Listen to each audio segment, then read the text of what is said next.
Hello students, स्वागत है आप सभी का मेरे यूट्यूब चैनल पर। आज मैं आपके लिए लेकर के आया हूँ बीएस, जिसका नाम है thermodynamics and kinetic theory of gases. इसमें से पार्ट ए स्टार्ट करेंगे, जिसमें आपका thermodynamics and kinetic theory of gases है, जिसकी यूनिट फर्स्ट है, जिसमें आपको जीरोथ लॉ और फर्स्ट लॉ ऑफ थर्मोडायनेमिक्स के बारे में स्टडी करना है। तो चलिए शुरू करते हैं। आज हम आपको पढ़ाएंगे सबसे पहले जीरोथ लॉ ऑफ थर्मोडायनेमिक्स क्या होता है और फिर फर्स्ट लॉ ऑफ थर्मोडायनेमिक्स क्या होता है। तो जीरोथ लॉ ऑफ थर्मोडायनामिक्स शुरू करने से पहले सबसे पहले थर्मोडायनामिक सिस्टम में क्या क्या यूज़ होता है पहले वो समझते हैं। तो सबसे पहली हेडिंग आती है थर्मोडायनामिक सिस्टम। थर्मोडायनामिक सिस्टम, चलिए क्या होता है थर्मोडायनामिक सिस्टम समझते हैं।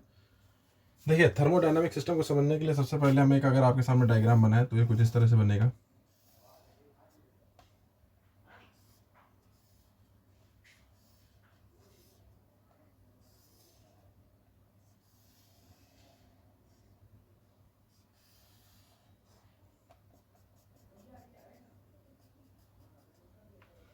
देखिए, इस तरह से आपके सामने मैंने एक सिस्टम बनाया। इस सिस्टम में ये जो आप ऊपर अरेंजमेंट देख रहे हैं, इस सिस्टम को कहते हैं पिस्टन। इन वॉल्स को हम लोग कहते हैं एडियाबैटिक वॉल्स। क्या होती हैं एडियाबैटिक वॉल्स, वो हम जानेंगे आगे फर्दर इस चैप्टर में। और नीचे से जो इसको हीट प्रोवाइड कराती है, इसके अंदर कोई सब्सटेंस भर दिया, जैसे लिक्विड, गैस, कुछ भी हम इसके अंदर फिल कर सकते हैं। तो ये जो पूरा अरेंजमेंट बना, this complete arrangement is termed as thermodynamic system. So what is basically the definition of thermodynamic system हम समझेंगे। So thermodynamic system is a system which encloses, जो इनक्लोज करता है किसको, any substance like gas, liquid, and this system is considered as thermodynamic system. तो क्या होगी definition इसकी कि अब basically a thermodynamic system is defined as a definite quantity of matter. This is a definite quantity of matter which is enclosed in the system, and this system is enclosed by some surface. So इस तरह के system को हम लोग कहते हैं thermodynamic system. Example के तौर पे आप देख सकते हैं यहाँ पर आपके सामने एक थर्मोडायनामिक सिस्टम है, जिसमें एडियाबैटिक वॉल्स दोनों तरफ से हैं, पिस्टन ऊपर से अप्लाई किया और बीच इसके अंदर कोई भी लिक्विड भर सकते हैं, कोई भी गैस भर सकते हैं, जो भी यूज में आएगी। ठीक है, तो इसे कहते हैं हम लोग थर्मोडायनामिक सिस्टम। थर्मोडायनामिक को पढ़ने के लिए सबसे पहले ज़रूरी होता है थर्मोडायनामिक सिस्टम के बारे में पढ़ने के लिए। तो चलिए आगे शुरू करते हैं, इसके बाद क्या आएगा देखते हैं। अब थर्मोडायनामिक सिस्टम की बात करी जाए तो थर्मोडायनामिक सिस्टम जो होते हैं वो दो तरह के हो सकते हैं। एक तरह से इसमें homogeneous thermodynamic system and heterogeneous thermodynamic system. देखिए, होमोजीनियस थर्मोडायनामिक सिस्टम क्या होता है, जिसके अंदर सिंगल कंपोजिशन हो, मीन टू से गैस और लिक्विड जो भी हो सिंगल कंपोजिशन का होना चाहिए। So that will be considered as homogeneous thermodynamic system. Mean to say अगर आपको बताया जाए कि अ सिस्टम के पास जब एक वन फेज का और मे बी एक गैस हो और मे बी एक लिक्विड हो, एक ही टाइप के लिक्विड और गैस हो, तो इस तरह के सिस्टम को हम लोग कहेंगे होमोजीनियस थर्मोडायनामिक सिस्टम। इसी के साथ बात करते हैं हेट्रोजीनियस थर्मोडायनामिक सिस्टम। तो हेट्रोजीनियस थर्मोडायनामिक सिस्टम जैसा आप समझ चुके हैं कि इसमें सिंगल कंपोजिशन होना चाहिए। इस हेट्रोजीनियस थर्मोडायनामिक सिस्टम में दो या दो से अधिक कंपोजिशन हो, तो उस तरह के सिस्टम में जो होता है, इस तरह के सिस्टम को हम लोग कहते हैं हेट्रोजीनियस थर्मोडायनामिक सिस्टम। तो हेट्रोजीनियस थर्मोडायनामिक सिस्टम में दो तरह के फेज होते हैं, आइदर अ लिक्विड और उसका वेपर हो सकता है। इस तरह के सिस्टम को हम लोग कहते हैं क्या, हेट्रोजीनियस थर्मोडायनामिक सिस्टम। तो what is the thermodynamic system, और इसके दो होते हैं, एक होता है होमोजीनियस थर्मोडायनामिक सिस्टम और एक होता है हेट्रोजीनियस थर्मोडायनामिक सिस्टम। अब बात करते हैं थर्मोडायनामिक सिस्टम के बारे में आपने जाना। अब what is the surrounding. Thermodynamic system के बाद अगला टर्म आता है surrounding. What is the surrounding. तो जैसे कि अगर कंसीडर कर लें कि ये आपका एक थर्मोडायनामिक सिस्टम पे थोड़ी देर के लिए संपोज कर लेते हैं, इसके अंदर कोई कंपोजिशन में गैस, लिक्विड कुछ भी फिल हुआ है, सॉलिड, लिक्विड, गैस कुछ भी फिल हो सकती है। This is your thermodynamic system for an example. तो around this thermodynamic system whatever is present, that will be considered as surrounding. So these walls separates composition or maybe the substance to outside, and this outside is considered as surrounding. तो आपको समझ आ गया होगा surrounding क्या होती है। तो whatever be the anything outside, जो भी इस थर्मोडायनेमिक सिस्टम के आउटसाइड होता है, which can exchange energy with it, जो कि इसके साथ एनर्जी को एक्सचेंज कर सकता है, उसको हम लोग कहते हैं surrounding. So this all is known as surrounding. उसके बाद एक छोटा सा टर्म है यूनिवर्स. यूनिवर्स, तो what is universe? Universe is nothing but the composition of surrounding and system, thermodynamic system, thermodynamic system. So we can say the composition, yeah, though the collection of the composition of thermodynamic system and surrounding is known as universe. So it is basically known as universe, जिसमें आपका thermodynamic system और आपका जो है surrounding रहेगी, तो इन दोनों के कॉम्बिनेशन को हम लोग क्या कहेंगे? यूनिवर्स. चलिए, तो ये थोड़ी थोड़ी सी डेफिनेशन है जो कि आपको थर्मोडायनेमिक्स से जीरोथ लॉ और फर्स्ट लॉ को पढ़ने से पहले आपको नॉलेज होना चाहिए इसका. इसलिए छोटे से पॉइंट्स हैं जो कि मैं यहाँ पर पहले से क्लियर करता चल रहा हूँ, ताकि आगे जब आप चैप्टर पढ़ें तो ये सारे पॉइंट्स आपको अच्छे से क्लियर हों. चलिए, अब बात करते हैं थर्मोडायनेमिक वेरिएबल्स की. What are the thermodynamic variables? Thermodynamic variables. चलिए बात करते हैं what are the thermodynamic variables. जैसे कि आपने नाम सुना होगा प्रेशर, टेम्परेचर, वॉल्यूम. तो ये तीन हो गए. और कंपोजिशन. कंपोजिशन माने कौन सी गैस है. तो थर्मोडायनामिक सिस्टम की स्टेट में 4 ऑब्जर्वेबल प्रॉपर्टीज होती हैं. First one is composition, second one is pressure, third one is volume, and fourth one is your temperature. So these are considered as the thermodynamics variable, जिनके base पर आपकी equation of thermodynamics equation of state बनती है. तो ये 4 तरह के thermodynamics variable होते हैं. कॉम्बिनेशन क्या रहता है इनका? Composition, pressure, volume and temperature. Pressure को डिनोट करते हैं P से, वॉल्यूम को डिनोट करते हैं V से, और टेम्परेचर को डिनोट करते हैं T से. तो ये आपका हो जाता है क्या? Thermodynamic variables. तो किसी भी थर्मोडायनेमिक सिस्टम की equation of state in 3 variables pressure, volume and temperature के टर्म्स में दी जाती है, तो उसे कहते हैं इक्वेशन ऑफ स्टेट. तो these are the variables and the equation which are represented in terms of these variables are known as thermodynamic equation of states. So basically for a system in general there is an equation of state which is termed as F is the function pressure, volume and temperature, and it is equal to 0. Mean to say कोई भी थर्मोडायनेमिक इक्वेशन होगी उनको pressure, volume और temperature के term में हम एक्सप्रेस करेंगे. Like we talk about ideal gas equation. Ideal gas equation, as we all know, we have learned in class 12th that what is an ideal gas equation? It is PV is equal to RT for 1 mole of gas. For 1 mole of gas. इसी के साथ आप लोगों ने पढ़ी होगी van der Waals gas equation, which is also P plus A upon V square, V minus B is equal to RT. This is van der Waals gas equation in terms of pressure, volume and temperature. So these are the parameters or maybe called variables of thermodynamics which are used to define the equation of state for any gas or maybe any substance. चलिए इसके बाद बात करते हैं कि system जो आपने आपको बताया थर्मोडायनेमिक सिस्टम, उसकी 3 क्लासेस होती हैं. 3 तरह से उसको डिफाइन किया जाता है उस थर्मोडायनेमिक सिस्टम को. तो जानते हैं कौन कौन से वो 3 टाइप होते हैं और मे बी 3 क्लास होती हैं. First one is open system. What is the open system? तो ओपन सिस्टम बेसिकली डिफाइन होता है जिसमें आप सिस्टम और सराउंडिंग, जो इसके आसपास सराउंडिंग है, इसको कंसीडर कर सकते हैं, जो भी इसके आसपास सराउंडिंग है. So energy and matter, energy plus matter, both can be exchange between system and surrounding. ये आपका अगर सिस्टम कंसीडर कर लें और ये आपकी सराउंडिंग कंसीडर कर ली जाए, तो the energy can be exchange, energy as well as matter both can be exchange between system and surrounding. Then such of type of system is considered as open system, जिसमें energy और matter दोनों का exchange surrounding से हो सकता है. Second, इसके बाद बात करें क्लोज सिस्टम. क्लोज सिस्टम, तो देखिए क्लोज सिस्टम क्या होता है. This close system is a system in which you can not exchange matter, आप मैटर को एक्सचेंज नहीं कर सकते, matter will be enclose in a close surface, but you can exchange energy, energy can be exchange between system and surrounding. So such a type of system is known as closed system, in which we can exchange energy with the surrounding, but the matter remain enclosed in the system. So such type of systems is considered are, it can be exchanged.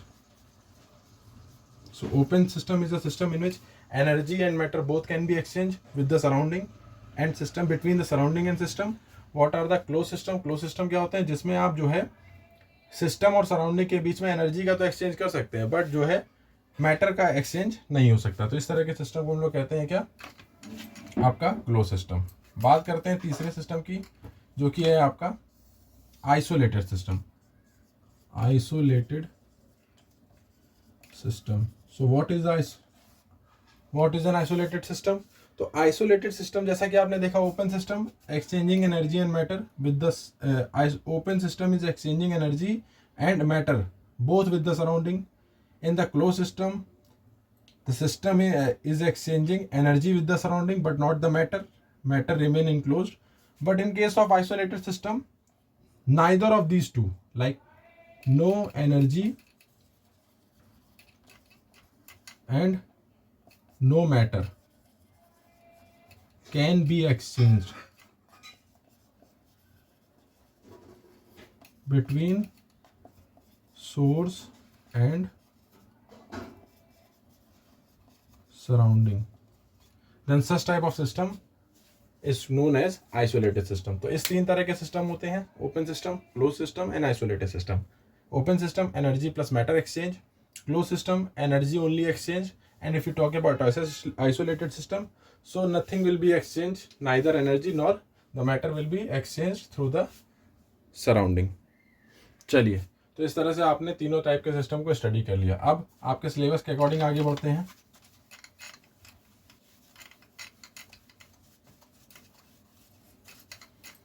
और next आपके syllabus में आता है zeroth law of thermodynamics.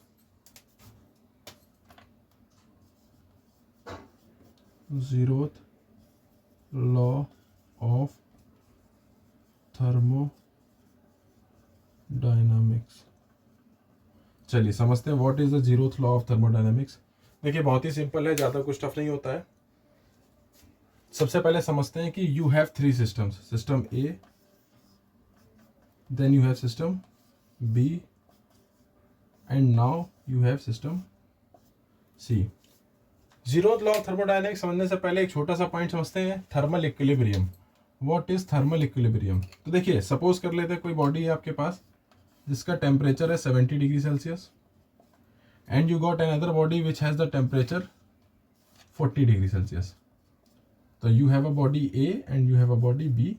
Body A has the temperature 70 degree Celsius while the body B has the temperature 40 degree Celsius. What will you define thermal equilibrium? How will you define thermal equilibrium? तो देखिए, when two bodies are at different temperature, you can see 70 degree Celsius and 40 degree Celsius, and come in contact with each other, mean to say you contact A with B, you contact A with B. तो जब कभी भी आप a body को B body से contact करते हैं and दोनों ही डिफरेंट टेम्परेचर पे हैं, तो एनर्जी और may be heat start to transfer from a higher temperature body to lower temperature body. Higher temperature से लोअर टेम्परेचर पे हीट का ट्रांसफर होने लगता है, और ये हीट तब तक ट्रांसफर होती है जब तक दोनों का टेम्परेचर सेम ना हो जाए, और दोनों का सेम टेम्परेचर कितना हो जाएगा, 55 degree Celsius. This is A and this is B, that is 55 degree Celsius, 55 degree Celsius. So now these two bodies will be considered in thermal equilibrium. तो basically क्या होती है definition thermal equilibrium की? Two bodies are in thermal equilibrium with each other when a heat transfer from higher temperature body to lower temperature body, unless until they come in thermal equilibrium to each other, mean to say they have the same temperature. तो इस point को कहते हैं हम लोग thermal equilibrium. इस thermal equilibrium को आपको जीरोथ लॉ ऑफ थर्मोडायनेमिक्स में समझना इंपॉर्टेंट होगा। चलिए समझते हैं क्या है जीरोथ लॉ ऑफ थर्मोडायनेमिक्स। देखिए आपके पास तीन बॉडी है ए, बी और सी। तो जीरोथ लॉ ऑफ थर्मोडायनेमिक्स क्या कहता है कि if a body is in thermal equilibrium with B C, suppose thermodynamic sorry माफ कीजिएगा, जीरोथ लॉ ऑफ थर्मोडायनेमिक्स क्या कहता है कि if a body A is in thermal equilibrium with body C and body B is in thermal equilibrium with body C separately, अलग अलग, if A is in thermal equilibrium with C and B is also in thermal equilibrium with C, then these two bodies will also be in thermal equilibrium with each other। कहने का मतलब अगर A C के साथ thermal equilibrium पे है और B भी C के साथ थर्मल इक्विलिब्रियम पे है सेपरेटली, अलग अलग, तो A और B सेल्फ में भी जो होंगे एक दूसरे के साथ थर्मल इक्विलिब्रियम पे रहेंगे। इसे कहते हैं जीरोथ लॉ ऑफ थर्मोडायनामिक्स। चलिए समझते हैं किस तरह से इस लॉ को एक्सप्लेन किया जाएगा। इसके लिए हम आपको डायग्राम की हेल्प से समझाते हैं क्या होता है। देखिए सपोज कर लेते हैं कि बॉडी ए है एंड दिस इज बॉडी, पहले इसको थोड़ा सा बड़ा डायग्राम बनाते हैं। देखिए सपोज कर लिया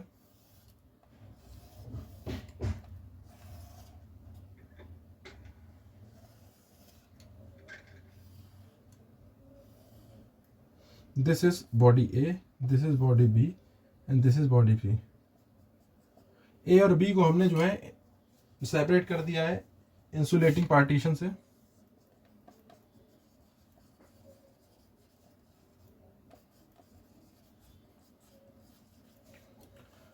ए और बी को मैंने जो है इंसुलेटिंग पार्टीशन सेपरेट कर दिया, mean to say they are not contact with each other anyhow. Now as we know according to zeroth law of thermodynamics, if A is in thermal equilibrium with C and B is in thermal equilibrium with C separately, अलग अलग, then ये statement कहता है कि A और B self में भी क्या होंगे, थर्मल इक्विलिब्रियम पर होंगे। तो पहले मैंने दिखाया कि A है C के साथ थर्मल इक्विलिब्रियम पे और B भी C के साथ थर्मल इक्विलिब्रियम पे है। जैसे ही हम क्या करते हैं कि इस पार्टीशन को हटाते हैं, तो जैसे ही आपने क्या करा, सपोज करो इस पार्टीशन को हटाया,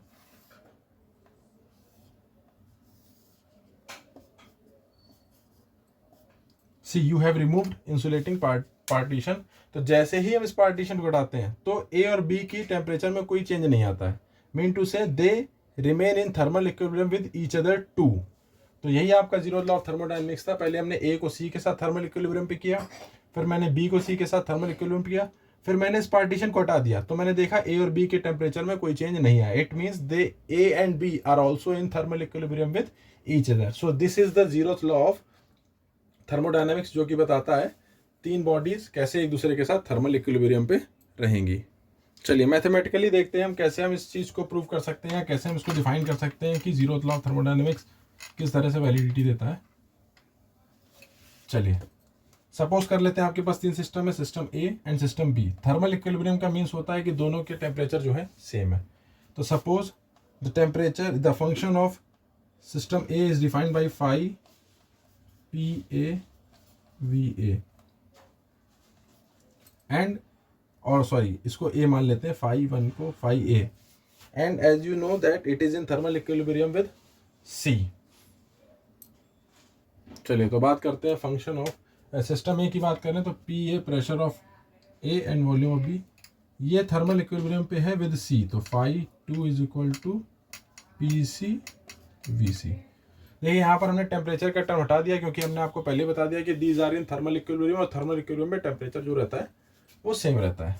अगर इसको इधर लेके आते हैं तो थोड़ा सा शॉर्ट फॉर्म में लिखता हूँ मैं इसको।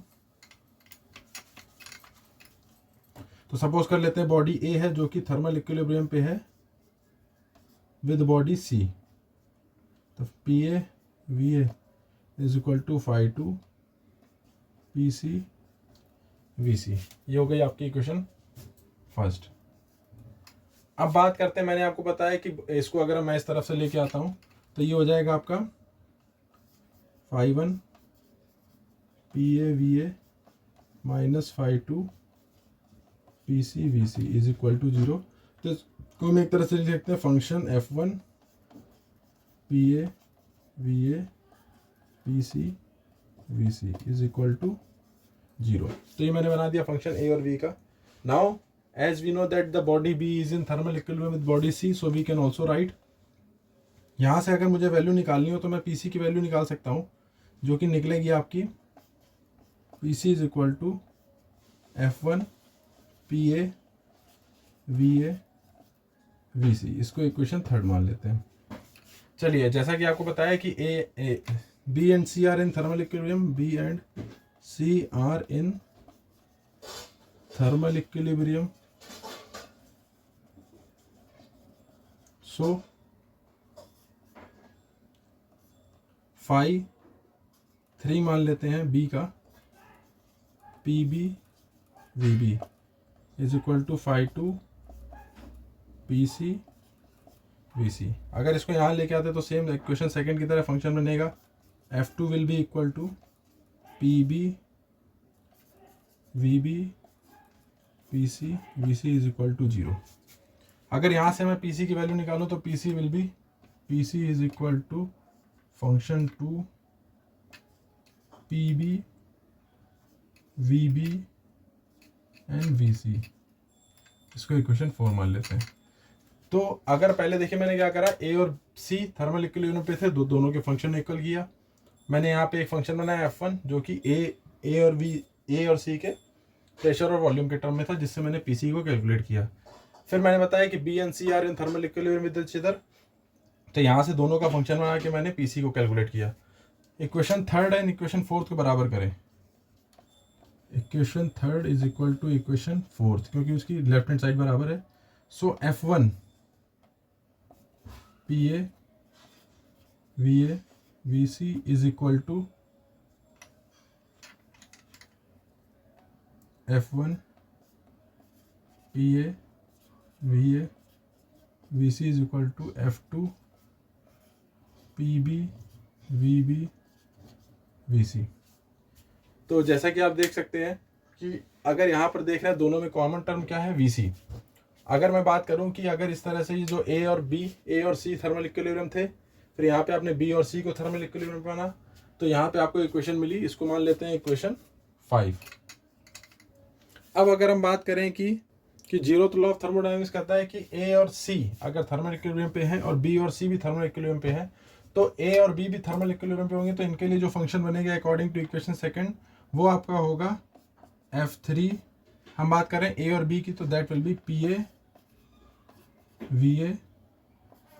P B V is equal to 0। तो जैसा कि आप देख सकते हैं, इसको हम इक्वेशन सेकंड कंसीडर कर लेते हैं।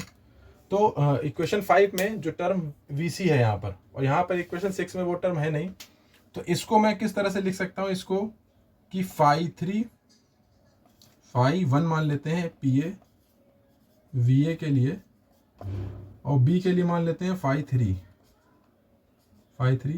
P B V B. इस तरह से लिख सकते हैं। इसको मान लेते हैं इक्वेशन 7 सॉरी। तो आप देख सकते हैं, अगर हम इक्वेशन फर्स्ट देखें तो phi 1 P A V A is equal to phi 2 P C V C. अब इधर देखें तो phi 3 P B V B is equal to, mean to say a thermal equilibrium में है सी के साथ, बी थर्मल इक्विलिब्रियम में है सी के साथ, और यहाँ पे according to zeroth law of thermodynamics A is in thermal equilibrium with B. तो इक्वेशन फर्स्ट और सेवेंथ के हिसाब से हम देख सकते हैं कि by equation first and equation seventh, phi 1 P A V A is equal to phi 2 P C V C is equal to phi 3 P B V B. तो इस तरह से तीनों फंक्शन जो है एक दूसरे के इक्वल हो गए। It means all three will be in thermal equilibrium with each other. आप चाहें तो इसका स्क्रीनशॉट भी ले सकते हैं, इसको पूरा अच्छे से नोट भी कर सकते हैं। इस स्क्रीनशॉट लेके आप उसको बाद में नोट कर सकते हैं। अगर आपको किसी भी पॉइंट में डाउट हो तो आप उसको पूछ भी सकते हैं। और मैं चाहूँगा कि मैंने ये सिलेबस कोर्स स्टार्ट किया है, तो इससे ज़्यादा से ज़्यादा अपने ग्रुपों में शेयर करें, जिससे कि आप के दोस्त लोग भी इसका फ़ायदा उठा सकें। ये फ्री ऑफ कॉस्ट लेक्चर है। और मेरे चैनल को सब्सक्राइब करें, लाइक करें, और ज़्यादा से ज़्यादा इसके अपने ग्रुपों में शेयर करें। तो जैसा कि आप देख सकते हैं कि सिस्टम ए, सिस्टम बी और सिस्टम सी की जो न्यूमेरिकल वैल्यू है वो इक्वल आ रही है। और जब ये न्यूमेरिकल वैल्यू इक्वल आ रही है तो इस न्यूमेरिकल वैल्यू को जो फाइनल वैल्यू बनती है जिसके टर्म में इसको एक्सप्लेन करते हैं वो होता है बॉडी का temperature. So this numerical value will be termed as temperature of the body. So it means function P, V is equal to temperature, and this is called equation of state of fluid. phi P, V is equal to T। जैसा कि आपने देखा तीनों equal आ रहे हैं, तो numerically तीनों equal हैं और तीनों के इक्वल में हमने जो न्यूमेरिकल वैल्यू मिलती है उसको हम टर्म करते हैं as a temperature of body. So phi P, V is equal to temperature of body. This is the equation of state of the fluid. तो इस तरह से आपने देखा पूरा complete zeroth law of thermodynamics जो कि आपके सिलेबस में दिया हुआ था। अब इसके बाद हम आगे पढ़ेंगे, इसके आगे अब फर्स्ट लॉ ऑफ थर्मोडायनेमिक्स। लेकिन फर्स्ट लॉ ऑफ थर्मोडायनेमिक्स पढ़ने से पहले दो इंपॉर्टेंट टर्म को पढ़ना जरूरी होता है। First one is work done, second thing is internal energy of a system. तो दो फर्स्ट लॉ ऑफ थर्मोडायनेमिक्स पढ़ने से पहले हम दो इक्वेशंस और मे बी कॉल्ड दो एक्सप्रेशन और पढ़ेंगे। एक होगा expression of work and expression of internal energy. तो चलिए शुरू करते हैं सबसे पहले वर्क डन। चलिए क्या होता है work done of thermodynamic system, सबसे पहले उसको समझते हैं। तो देख लीजिए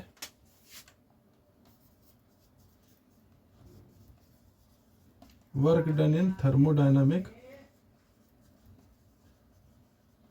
प्रोसेस। चलिए समझते हैं क्या होता है वर्क डन इन थर्मोडायनामिक प्रोसेस। सपोज कर लेते हैं कि कोई ये एक थर्मोडायनामिक सिस्टम है।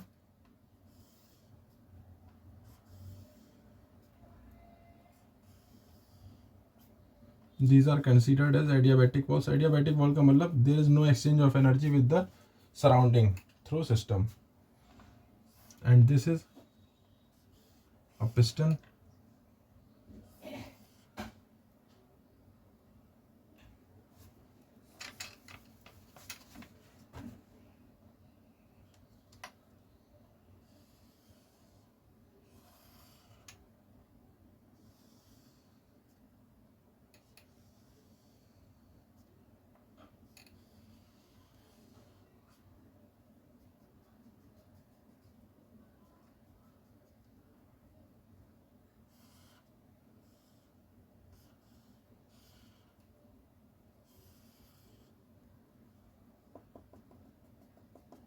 जैसा कि आप देख सकते हैं मैंने इसके अंदर कोई सब्सटेंस फिल कर दिया और नीचे से हम इसको हीट प्रोवाइड कराते हैं और मे भी एनर्जी प्रोवाइड कराते हैं जिससे कि इसके अंदर के सिस्टम में कंटेन जो गैस होती है उसको काइनेटिक एनर्जी मिलती है।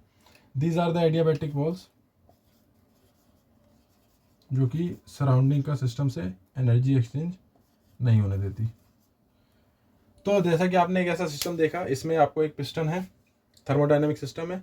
इसके अंदर कंटेनर में जो गैस भरी हुई है, जब इसको हम हीट करते हैं यहाँ से, तो जैसे ही हीट करना स्टार्ट करते हैं मीन टू से हम एनर्जी देते हैं या हीट देते हैं सिस्टम को, तो इसके जो अंदर सिस्टम के अंदर जो गैस भरी हुई है, गैस के मॉलिक्यूल एक्टिवेट हो जाते हैं और वो एनर्जी उनको मिल जाती है काइनेटिक एनर्जी की फॉर्म में। तो वो क्या करते हैं कि इस पिस्टन को, जैसे कि आप मान लीजिए कि इस तरह से सिस्टम में गैस भरी हुई है, आपका ऊपर पिस्टन है, यहाँ से जब नीचे से इग्नाइट करा तो इसके अंदर जितनी भी गैस है ये इस सिस्टम के इस पिस्टन को कहाँ करने लगती है, ऊपर की ओर उठाने लगती है। तो सपोज कर लेते हैं कि इसने ऊपर उठा करके इसको किसी पोजीशन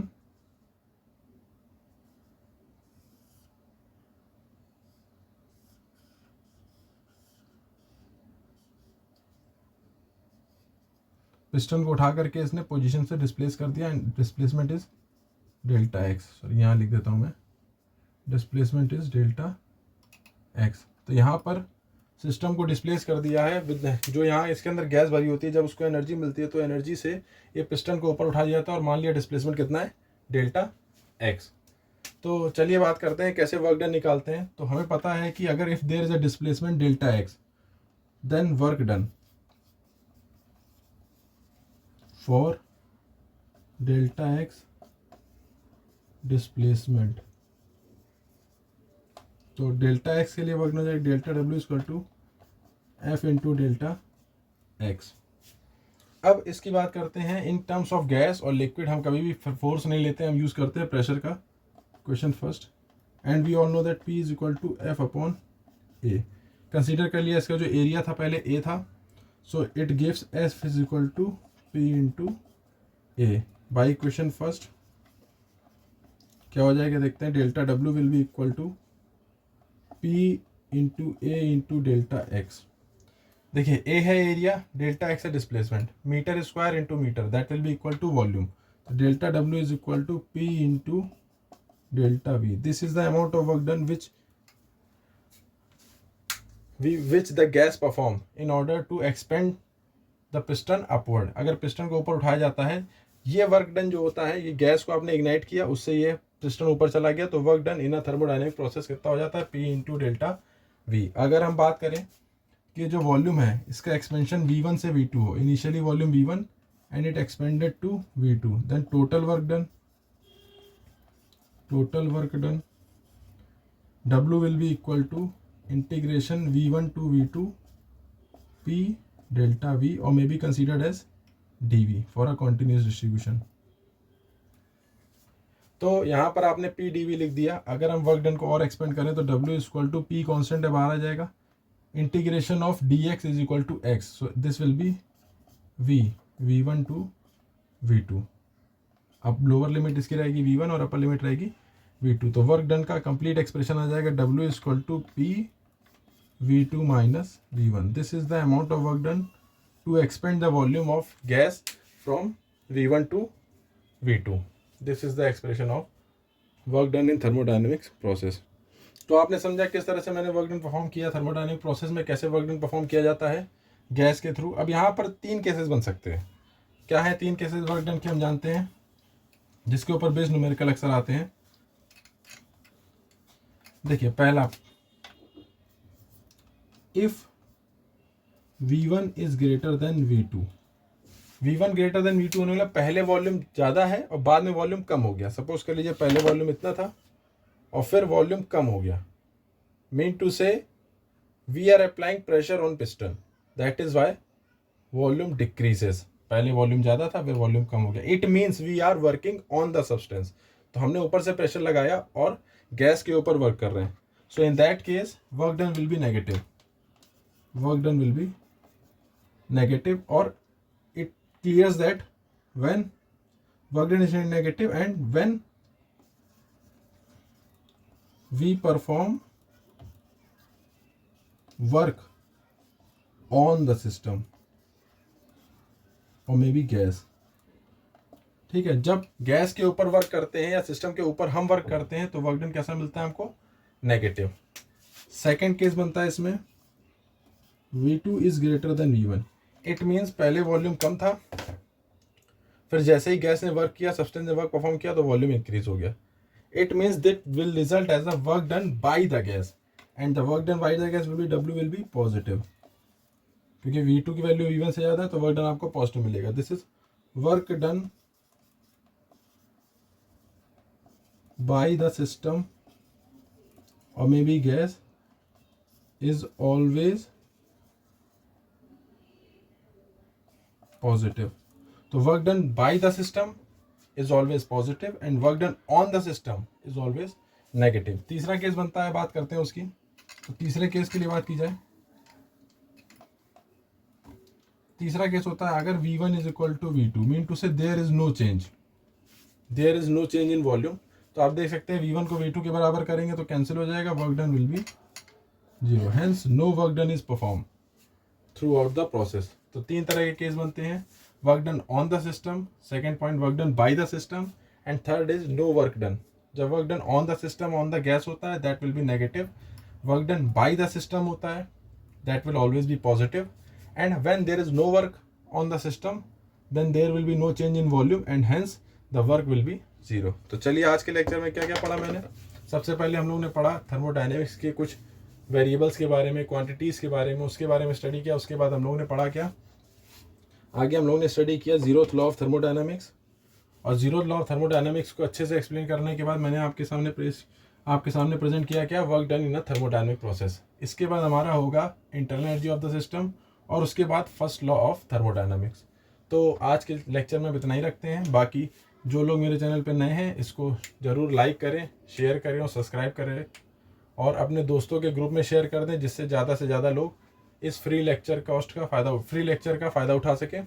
तब तक के लिए अगले लेक्चर में मिलते हैं, तब तक के लिए जय हिंद।